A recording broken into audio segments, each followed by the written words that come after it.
Okay, hello. Thank you for joining us.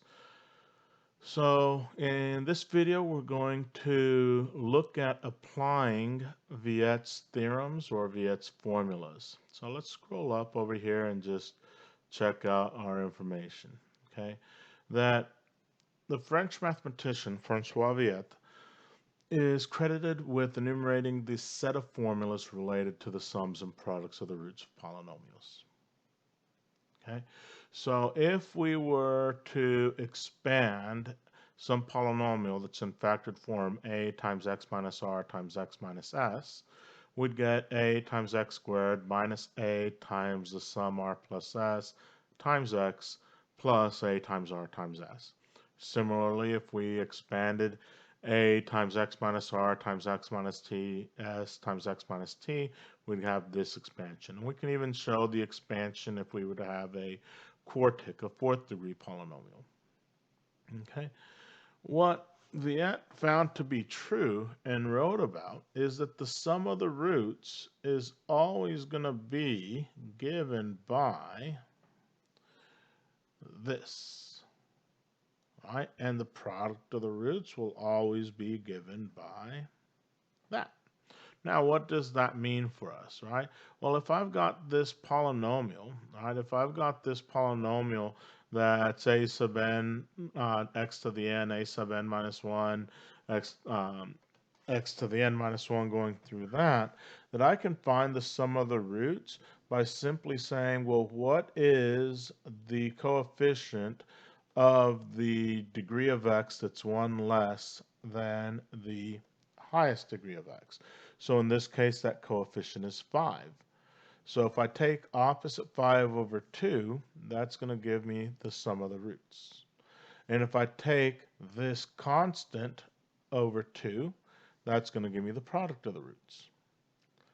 However, if I have a cubic polynomial, right, to find the sum of the roots, I'm still going to go to the coefficient of the power 1 less than the degree of my polynomial. So in this case, the x squared power.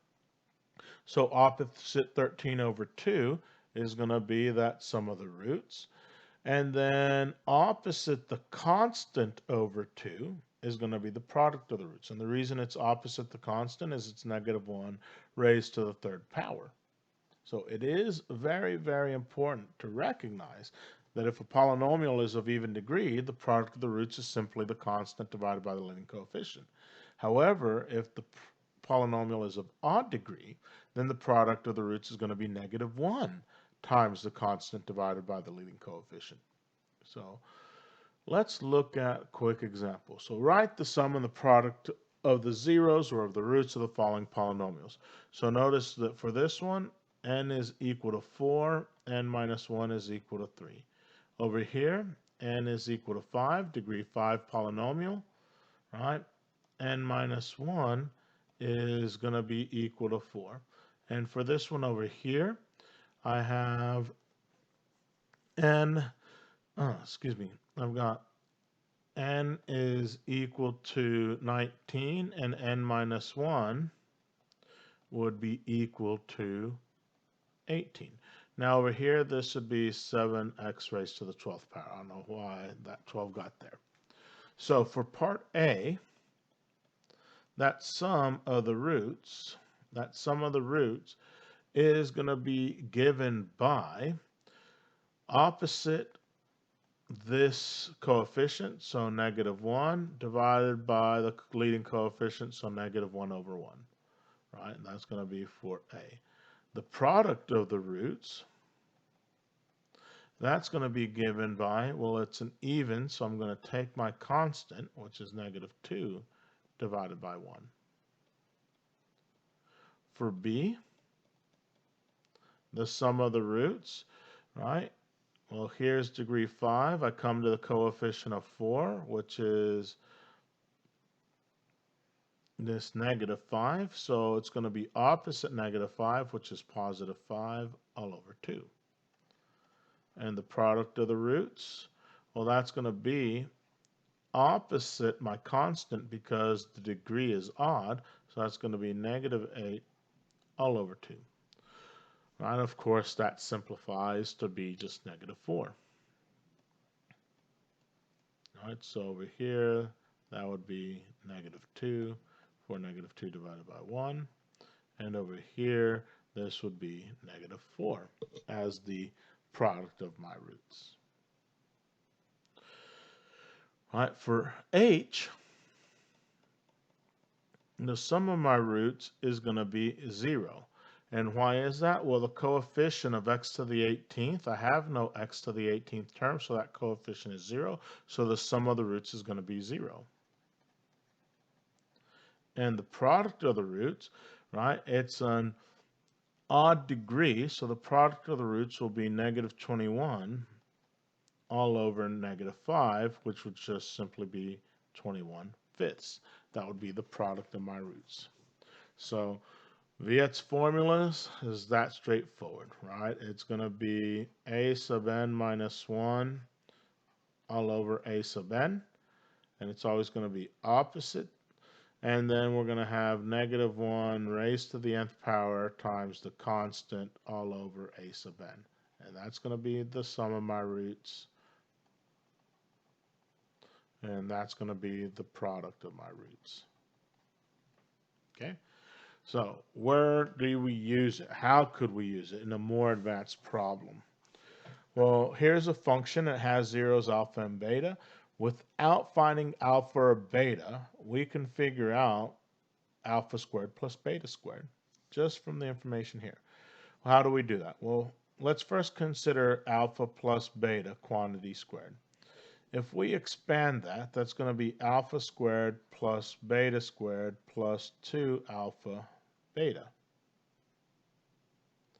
right?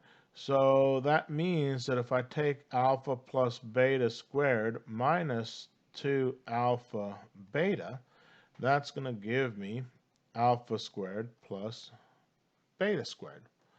So what does that mean? That means that if I can figure out alpha plus beta, then I can figure out alpha squared plus beta squared simply by using this formula up here. So how do we find those values? How do we get the information that we need? Well, here's how we can do it. The sum of the roots of f of x is going to be opposite 6 over 3, which is going to be 2. Right? So that means 2 is equal to alpha plus beta. The product of the roots is going to be my constant 1 divided by 3. That's going to be alpha times beta. And it's just a constant because I have an even degree polynomial. Okay. Well, that means then the alpha plus beta quantity squared minus 2 alpha beta is going to be equal to the quantity 2 squared minus 2 times 1/3, which is going to be 4 minus 2/3, which would be like saying 12/3 minus 2/3, which would be 10/3. So therefore, alpha squared plus beta squared is going to be 10/3.